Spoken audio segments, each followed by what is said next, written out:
Friends, இன்றைக்கி ரொம்ப சுவையான ரொம்ப ஈஸியான குறுமுறு ரிப்பன் பக்கோடா எப்படி செய்யலான்னு பார்க்கலாம்.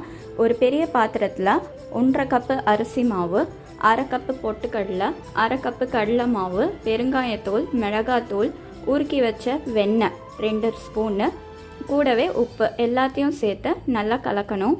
அடுத்ததாக கொஞ்சம் தண்ணி சேர்த்து மாவை நல்லா மென்மையாக பிசைஞ்சுக்கணும்.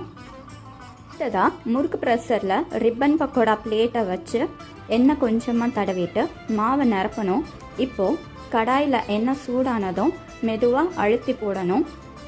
கோல்டன் ப்ரௌன் ஆகிற வரைக்கும் நல்லா ஃப்ரை பண்ணிவிட்டு கடாயிலேருந்து எடுத்து பிளேட்டுக்கு மாற்றி நல்லா ஆற விடணும். தான் குறுமுறு ரிப்பன் பக்கோடா முறுக்கு ரெடி. நல்லா ஆறுனதும் ஏர்டைட் கண்டெய்னரில் மூடி வச்சுடுங்க. ஃப்ரெஷ்ஷாக இருக்கும். நீங்களும் ட்ரை பண்ணுங்கள். லைக் பண்ணுங்கள், ஷேர் பண்ணுங்கள், கமெண்ட் பண்ணுங்கள், சப்ஸ்கிரைப் பண்ணுங்கள். தேங்க்யூ.